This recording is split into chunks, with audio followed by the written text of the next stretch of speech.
கர்த்தருடைய பரிசுத்த நாமத்திற்கு மகிமை உண்டாகட்டும்.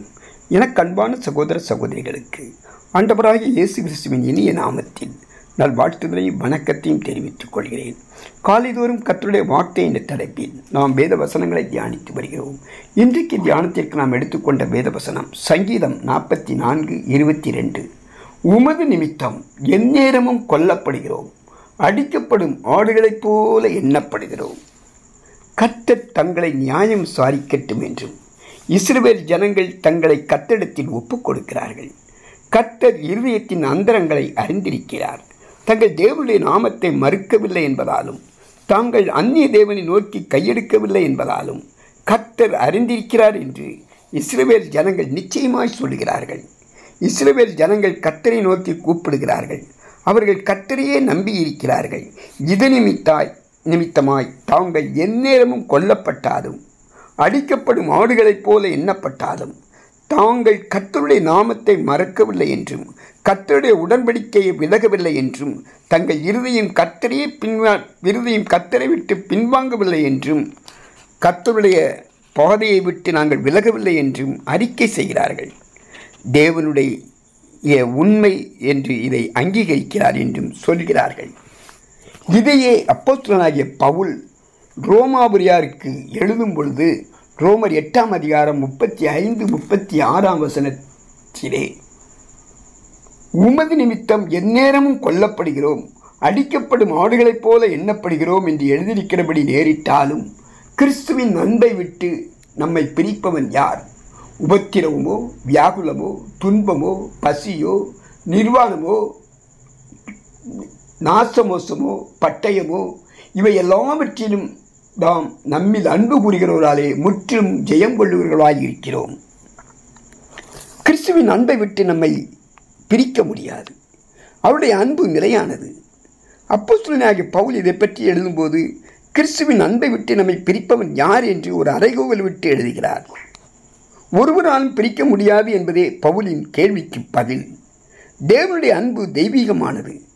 அது குறைந்து போகக்கூடியதும் அல்ல, அது மாற்று திசையில் செல்லக்கூடியதும் அல்ல. நம்முடைய ஆவிக்குரிய வாழ்க்கையில் பல துன்பங்கள், வேதனைகள் வரலாம். இயேசு கிறிஸ்துவினுடைய நிமித்தம் நாம் எந்நேரம் கொல்லப்படுவது போல இருக்கலாம்.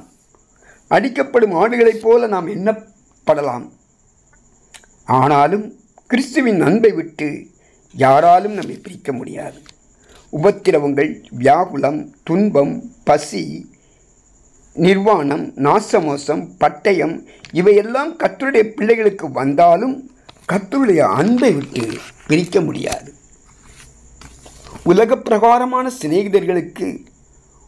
சிநேகிதர்கள் கூட ஒரு நாள் இவைகளில் ஒன்று வந்தால் கூட அன்பை பிரித்துவிடும். இயேசு கிறிஸ்துவோ நம்மீது நிலைத்திருக்கும் அன்பு உறுதியானது, நிலையானது, மாறாதது.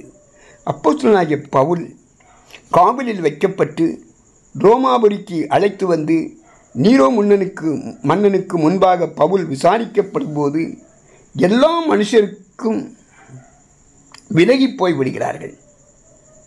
கர்த்தரோ பவுலை கைவிடாமல் அந்த சூழ்நிலையிலும் அவரோடு கூட இருக்கிறார் என்ற சம்பவத்தை 2 தீமோத்தேயு 4ஆம் அதிகாரம் 16-17 இவ்வாறாக சொல்கிறார்.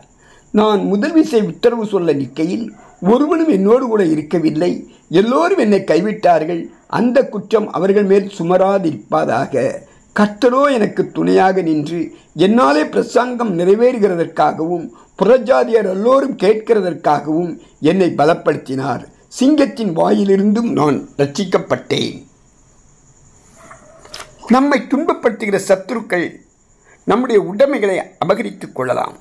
சரீரத்தின் அவயங்களை துண்டு பண்ணி போடலாம். எவ்வளவு இழப்புகள் வந்தாலும் நாம் கிறிஸ்துவின் அன்பை இழந்து போக மாட்டோம்.